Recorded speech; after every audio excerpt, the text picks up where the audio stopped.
ফের বিশালগড়ে আক্রান্ত সিপিএম। অভিযোগ, প্রধান বিরোধী দলের কর্মসূচিতে হামলা করেছে শাসক দলের দুর্বৃত্তরা। ঘটনায় বিশালগড় সিপিএম মহকুমা অফিসের সামনে উত্তেজনা, ভাঙচুর করা হয়।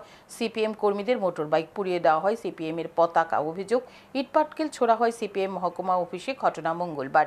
জানা গেছে, গাঁজায় ইসরায়েলের হামলার প্রতিবাদে এদিন রাজ্যের বিভিন্ন প্রান্তের সঙ্গে বিশালগড়েও কর্মসূচি ছিল। অভিযোগ, বিশালগড় সিপিএম মহকুমা কার্যালয়ের সামনে কর্মসূচি শুরু হতে বিজেপি আশ্রিত দুর্বৃত্তরা হামলা করে। এতে সিপিএম কর্মীদের 5টি বাইক ভাঙচুর হয়। ঘটনার খবর পেয়ে ছুটে যায় বিশাল নিরাপত্তা বাহিনী। সিপিএম দলীয় অফিসে আটকে পড়েন নেতাকর্মীরা। এলাকায় ব্যাপক উত্তেজনা সৃষ্টি হয়। এদিকে এক বিজেপি নেতার অভিযোগ, সিপিএম নাকি পাকিস্তানকে সমর্থন করে, তা মেনে নেওয়া যায় না।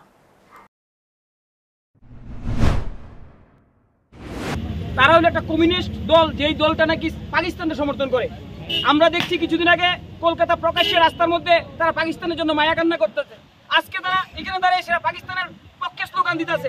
এই পাকিস্তানের পক্ষে স্লোগান দেওয়া আমরা কোনো সময় মাইনে নিতে পারতাম না। তাদের প্রাক্তন মুখ্যমন্ত্রী মানিক সরকার, আমি দেখলাম তারা মাওবাদীদের জন্য কান্নাকাটি করছে। তারা এই দেশে থেকে এই দেশের বিরুদ্ধে কথা বলবে, এগুলি আমরা কোনোদিনও মেনে নিতে পারবো না। এই সিপিএম এর